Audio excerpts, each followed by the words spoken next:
अऊज़ु बिल्लाहि मिनश्शैतानिर्रजीम बिस्मिल्लाहिर्रहमानिर्रहीम रब्बि इश्रह ली सदरी व यस्सिर ली अमरी वहलुल उक़दतम मिन लिसानी यफ़क़हू क़ौली। अस्सलाम वालेकुम। आज का हमारा दर्स है तयम्मुम के अहकाम, ठीक है, जिसमें सबसे पहले कह रहे हैं कि अगर एक शख्स पेशानी या हाथों की पुश्त के ज़रा से हिस्से का भी मसा ना करे तो इसका तयम्मुम बातिल है, कतई नज़र इससे कि इसने अमदन मसा ना किया हो, मसला ना जानता हो या मसला भूल चुका हो। लेकिन ज़्यादा बारीक बीनी का ख्याल रखना भी ज़रूरी नहीं। अगर ये कहा जा सके कि तमाम पेशानी और हाथों का मसा हो गया है तो इतना ही काफ़ी है, ठीक है, इतना इसमें कोई मुश्किल बात नहीं है। इसके बाद कह रहे हैं कि अगर किसी शख्स को यकीन ना हो कि हाथ की पुश्त पर मसा कर लिया है तो यकीन हासिल करने के लिए ज़रूरी है कि कलाई से कुछ ऊपर वाले हिस्से का भी मसा करे, लेकिन उंगलियों के दरमियान मसा करना ज़रूरी नहीं है, ठीक है, ये भी आसान था। आगे करें तयम्मुम करने वाले को पेशानी और हाथों की पुश्त का मसा एहतियात की बिना पर ऊपर से नीचे की जानिब करना ज़रूरी है और ये अफ़आल एक दूसरे से मुत्तसिल होने चाहिए। और अगर इन अफ़आल के दरमियान इतना फ़ासला दे के लोग ये ना कहें कि तयम्मुम कर रहा है तो तयम्मुम बातिल है। यहाँ पे वो ये बात कह रहे हैं कि अगर एक शख्स है वो जो है ना उसे एक दो चीज़ें करनी ज़रूरी है तयम्मुम करते वक्त। एक ये कि हम लोग मुसलसल मतलब ये ना हो कि पहले हम लोगों ने पेशानी पे हाथ फेर लिया फिर 5 मिनट बाद हम लोग क्या करें कि हाथ पे जो है ना हम हाथ फेरें, नहीं, बल्कि एक फ़ौरन मतलब जैसे हम वज़ू करते हैं ना उसी तरह करना है कि अगर कोई हमें देखे तो वो ये कहे कि हाँ ये तयम्मुम कर रहा है। और इसी तरह दूसरा ये है कि ऊपर से नीचे की जानिब उन्होंने बताया ना, जैसे वज़ू में है ना कि हम लोग ऊपर से हाथ की तरफ जाते हैं, इसी तरह तयम्मुम में उन्होंने कहा है कि ऊपर से नीचे की जानिब जाएं, ठीक है, तो हम लोगों को फिर उस तरह से ही करना है और ये तरतीब भी एहतियात की बिना पर ज़रूरी है कि हम इसे फ़ॉलो करें, ठीक है। उसके बाद वाले मसले में कह रहे हैं नियत करते हुए लाजिम नहीं कि इस बात का ये तयन करे कि इसका तयम्मुम गुस्ल के बदले है या वज़ू के बदले, लेकिन जहाँ 2 तयम्मुम अंजाम देना हो तो ज़रूरी है कि इनमें से हर एक को किसी भी एतबार से मुअय्यन करें। और अगर इस पर एक तयम्मुम वाजिब हो और नियत करे कि मैं इस वक्त अपना फ़रीज़ा अंजाम दे रहा हूँ तो अगरचे वो मुअय्यन करने में गलती करे तो भी इसका तयम्मुम सही है। अब यहाँ पे वो ये बात कर रहे हैं कि अगर एक ही तयम्मुम उस पर बनता है, मिसाल के तौर पर उसने सिर्फ नमाज़ पढ़नी है और वज़ू करना है, वज़ू नहीं के लिए पानी नहीं है तो उसने सिर्फ नमाज के लिए तयम्मुम करना है, तो फिर जो है ना खाली नियत करे, ज़रूरी नहीं है कि अल्फाज भी बयान करे कि हाँ मैं इस नमाज के लिए कर रहा हूँ। और दूसरा ये कि लेकिन अगर आपको सिर्फ 2 चीज़ों की जगह पे तयम्मुम 2 करने हो, ठीक है, तो फिर उसमें आप मुअय्यन करेंगे कि ये कौन सा है और ये कौन सा है, ठीक है। मिसाल के तौर पर एक हमने करना है तयम्मुम के हमने है से पाक होने के लिए करना है, एक नमाज के वज़ू के लिए करना है, तो हम लोग दोनों के फिर मुअय्यन करेंगे कि ये वाला इसका है और ये वाला इसका है, ठीक है। इसके बाद कह रहे हैं कि अगर तयम्मुम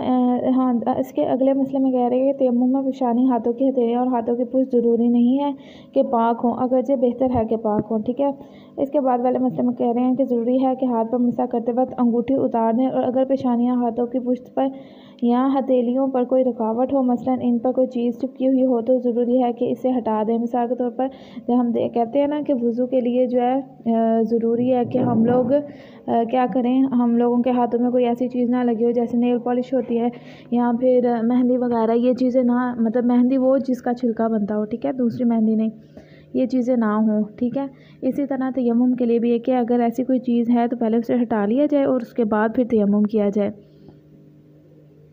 इसके बाद वाले मसले में कह रहे हैं कि अगर किसी शख्स की पेशानी या हाथों की पुश्त पर ज़ख्म हो और इस पर कपड़ा या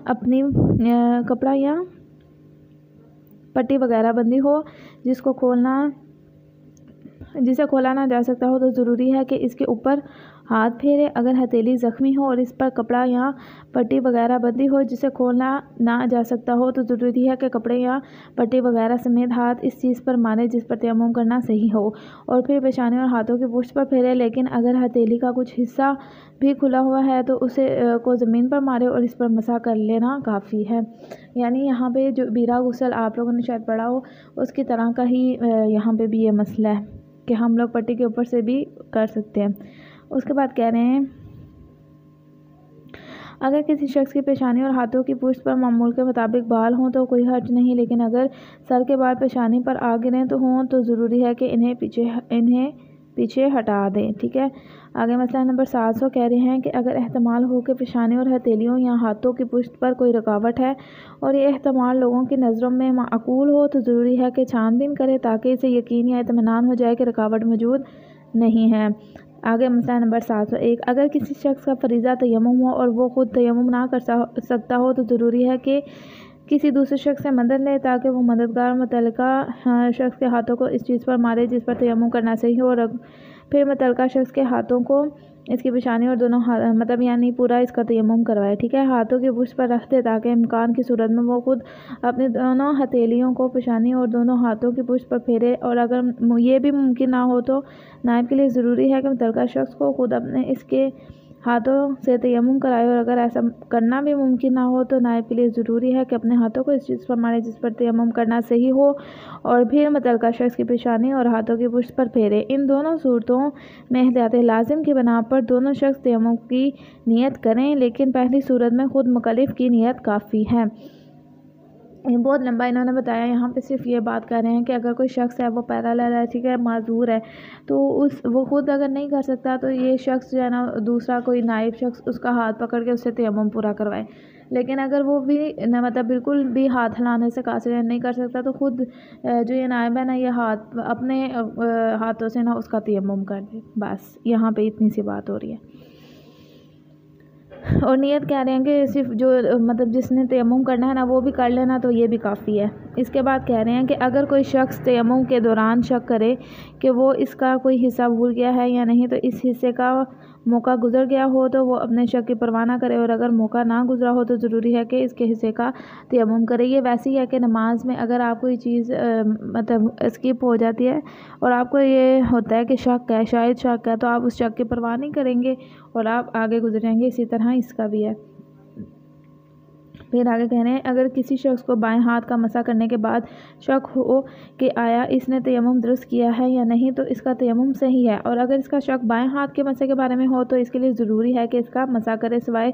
इसके कि लोग ये कहें कि तयम्मुम से फारिग हो चुका है। मसलन इस शख्स ने कोई ऐसा काम ना किया हो जिसके लिए तहारत शर्त है या तसलसल ख़त्म हो गया हो। अब यहाँ पे वो यह बात करें कि मुसलसल कर रहा हो, यह ना हो कि मतलब अभी मतलब किया है उसने तयम्मुम और 5 मिनट बाद याद आ रहा है कि पता नहीं मैंने किया था या नहीं बाएं हाथ का। तो इसके लिए फिर यह है कि वो मतलब ठीक उसके लिए नहीं है, उसके लिए तब ये सही हो उसे फिर दोबारा करना पड़ेगा। तो तब सही होगा कि जब आप वो फ़ौरन कर लेगा, तसलसल उसका कायम रहेगा। मसला नंबर 704 में कह रहे हैं कि जिस शख्स का फरीज़ा तयम्मुम हो अगर वो नमाज के पूरे वक्त में उज़र के ख़त्म होने से मायूस हो या इस बात का एहतमाल हो कि अगर तयम्मुम में ताख़ीर करेगा तो वक्त दाखिल होने के बाद तयम्मुम ना कर सकेगा तो ऐसा शख्स वक्त दाखिल होने से पहले भी तयम्मुम कर सकता है। और इसने किसी दूसरे वाजिब या मुस्तहब काम के लिए तयम्मुम किया हो और नमाज के वक्त तक इसका उज़र बाकी हो तो इसी तयम्मुम के साथ नमाज पढ़ सकता है। बहुत यहाँ पे कोई इतना मसला नहीं है। इसके बाद कह रहे हैं मसला नंबर 705 में जिस शख्स का फरीज़ा तयम्मुम हो अगर इसे इल्म हो कि आखिर वक्त तक इसका उज़र बाकी रहेगा या वो उज़र के ख़त्म होने से मायूस हो तो वक्त के वसी होते हुए वो तयम्मुम के साथ नमाज़ पढ़ सकता है। लेकिन अगर वो जानता हो कि आखिर वक्त तक इसका उज़र दूर हो जाएगा तो ज़रूरी है कि इंतज़ार करे और वज़ू या गुस्ल करके नमाज़ पढ़े। बल्कि अगर वो आखिर वक्त तक उज़र के ख़त्म होने से मायूस ना हो तो मायूस होने से पहले तयम्मुम करके नमाज नहीं पढ़ सकता सवाए इसके कि ये एहतमाल हो कि अगर तयम्मुम करके जल्दी नमाज ना पढ़ी तो फिर वक्त ख़त्म होने तक हत्ता के तयम्मुम करके भी नमाज ना पढ़ सकेगा। यहाँ पे सीधी ये बात कर रहे हैं कि वो शख्स जो है ना अगर उसे पता है कि उसे कोई उज़र है लेकिन वो ये जानता है कि मतलब उसे एहतमाल है कि जब तक नमाज का वक्त होगा वो ठीक हो जाएगा और वह नमाज़ पढ़ लेगा तो वो फिर वक्त का इंतज़ार करे। लेकिन अगर वक्त का इंतज़ार करे फिर ऐसा हो कि जब वक्त आए उसका उज़र दूर ना हो तो फिर क्या करेगा, आखिरी वक्त तक का इंतज़ार करेगा और उसके बाद जो है ना फिर वह तयम्मुम नहीं करेगा और मतलब नमाज नहीं पढ़ेगा। आखिरी वक्त यहाँ पे आखिर में लिखे फिर वक्त ख़त्म होने तक हत्ता के तयम्मुम करके भी नमाज ना पढ़ पाएगा तो फिर वो क्या करे, तयम्मुम करके नमाज पढ़ ले। इसके बाद कह रहे हैं कि अगर कोई शख्स वज़ू या गुस्ल ना कर सकता हो और वो उज़र के बरतरफ होने से मायूस हो तो वो अपनी क़ज़ा नमाज तयम्मुम के साथ पढ़ सकता है। लेकिन अगर बाद में उज़र ख़त्म हो जाए तो एहतियात वाजिब ये है कि वह नमाज वज़ू या गुस्ल करके दोबारा पढ़े, और अगर इसे उज़र दूर होने से मायूसी ना हो तो एहतियात लाज़िम की बिना पर क़ज़ा नमाज़ों के लिए तयम्मुम नहीं कर सकता। ठीक है, ये सिंपल बात है। इसके बाद कह रहे हैं कि जो शख्स वज़ू या गुस्ल ना कर सकता हो इसके लिए ये जायज़ है कि इन मुस्तहब नमाज़ों को जिनका वक्त मुअय्यन है जैसे दिन रात के नवाफिल तयम्मुम करके पढ़े। लेकिन अगर मायूस ना हो कि वो आखिर वक्त तक इसका उज़र दूर हो जाएगा तो एहतियात लाज़िम यह है कि वह नमाज़ें इनके अव्वल वक्त में ना पढ़े, और जिन मुस्तहब नमाज़ों का वक्त मुअय्यन नहीं है इन्हें मुतल्लिक़न तयम्मुम के साथ पढ़ सकता है। ठीक है, ये भी इतना मुश्किल नहीं है, हमने कितने पढ़ लिए। इसके बाद वाले मसले में कह रहे हैं कि जिस शख्स ने एहतियातन जबीरा गुस्ल और तयम्मुम किया हो, अगर वो गुस्ल और तयम्मुम के बाद नमाज़ पढ़े और नमाज के बाद इससे हदस असगर सादिर हो, मसलन अगर वो पेशाब करे तो बाद की नमाज़ों के लिए ज़रूरी है कि वज़ू करे, और अगर हदस नमाज से पहले सादिर हो तो ज़रूरी है कि इस नमाज के लिए भी वज़ू करे। ठीक है, अगर कोई शख्स पानी ना मिलने की वजह से या किसी और उज़र की बना पर तयम्मुम करे तो उज़र के ख़त्म हो जाने के बाद इसका तयम्मुम बातिल हो जाता है। हाँ जी, क्योंकि उसका जो उज़र था वो ख़त्म हो गया, इसलिए फिर वो वज़ू वगैरह करेगा आगे। आगे कह रहे हैं कि जो चीज़ें वज़ू को बातिल करती हैं और वो वज़ू के बदले किए हुए तयम्मुम को भी बातिल करती हैं, और जो चीज़ें गुस्ल को बातिल करती हैं वो गुस्ल के बदले किए हुए तयम्मुम को भी बातिल कर देती हैं। ठीक है, अगर कोई शख्स गुस्ल ना कर सकता हो और चंद गुस्ल इस पर वाजिब हों तो इसके लिए जायज़ है कि इन तमाम गुस्लों के बदले एक तयम्मुम करे। एहतियात मुस्तहब ये है कि इन गुस्लों में से हर एक के बदले एक एक तयम्मुम करे, अलग अलग भी करे और एक भी कर सकता है। मुस्तहब ये है कि अलग अलग करें। उसके बाद ये कह रहे हैं कि जो शख्स गुस्ल ना कर सकता हो, अगर वो कोई ऐसा काम अंजाम देना चाहे जिसके लिए गुस्ल वाजिब हो तो ज़रूरी है कि गुस्ल के बदले तयम्मुम करे, और जो शख्स वज़ू ना कर सकता हो और अगर वो किसी ऐसे काम को अंजाम देना चाहे जिसके लिए वज़ू वाजिब है तो ज़रूरी है वज़ू के बदले में भी तयम्मुम करे। ठीक है, अगले में कह रहे हैं कि अगर कोई शख्स गुस्ल जनाबत के बदले तयम्मुम करे तो नमाज के लिए वज़ू करना ज़रूरी नहीं है। इसी तरह अगर किसी और गुस्ल के बदले तयम्मुम करे तो भी यही हुक्म है, लेकिन इस सूरत में एहतियात मुस्तहब ये है कि वज़ू भी करे, और अगर वो वज़ू ना कर सके तो वज़ू के बदले भी एक और तयम्मुम करे, यानी गुस्ल के लिए भी तयम्मुम करे और वज़ू के लिए भी तयम्मुम करे। इसके बाद कह रहे हैं कि अगर कोई शख्स गुस्ल के बदले तयम्मुम करे लेकिन बाद में इसे किसी ऐसी सूरत से दो चार होना पड़े जो वज़ू को बातिल कर देती हो और बाद की नमाज़ों के लिए गुस्ल भी ना कर सकता हो तो ज़रूरी है कि वज़ू करे, और एहतियात मुस्तहब यह है कि तयम्मुम भी करे, और अगर वज़ू ना कर सकता हो तो वज़ू के बदले में भी तयम्मुम ही करे। ठीक है, ये भी मतलब सेम ही है तकरीबन। जिस शख्स का फ़रीज़ा तयम्मुम हो, अगर वो किसी काम के लिए तयम्मुम करे तो जब तक इसका तयम्मुम और उज़र बाकी है वो इन कामों को कर सकता है, और जो वज़ू कर सकता है जो वज़ू या गुस्ल के लिए करने चाहिए। ठीक है, लेकिन अगर इसका उज़र वक्त की तंगी हो या इसने पानी होते हुए नमाज मैयत या सोने के लिए तयम्मुम किया हो तो वो फ़कत इन कामों को अंजाम दे सकता है जिनके लिए इसने तयम्मुम किया हो, यानी सिर्फ उन कामों को ही कर सकता है, बाकी काम नहीं कर सकता। आगे कह रहे हैं चंद सूरतों में बेहतर है कि जो नमाज़ें इंसान ने तयम्मुम के साथ पढ़ी हों इनकी क़ज़ा करे। मतलब पहला, पानी के इस्तेमाल से डरता हो और इसने जानबूझकर अपने आप को जनब यानी इस्तेमाल कर लिया हो तो तयम्मुम करके नमाज़ पढ़ी जा सकती है। दूसरा ये कि ये जानते हुए या गुमान करते हुए कि इसे पानी ना मिल सकेगा इसने अमदन अपने आप को जो है जनब कर लिया है, ठीक है, तो वो भी तयम्मुम कर सकता है। तीसरा है कि आखिर वक्त तक पानी की तलाश में ना जाए और तयम्मुम करके नमाज़ पढ़े और बाद में इसे पता चले कि अगर तलाश करता तो इसे पानी मिल जाता। इन सारी सूरतों में क्या करेगा, वो नमाज की क़ज़ा करेगा। ठीक है, इसके बाद कह रहा है कि जानबूझकर नमाज़ पढ़ने में ताख़ीर की हो और अगर वक्त में तयम्मुम करके आखिर वक्त में तयम्मुम करके नमाज़ पढ़ ली हो। इसके बाद कह रहे हैं कि ये जानते हुए या गुमान करते हुए कि पानी नहीं मिलेगा, जो पानी था इसके पास उसने गिरा दिया हो या उसको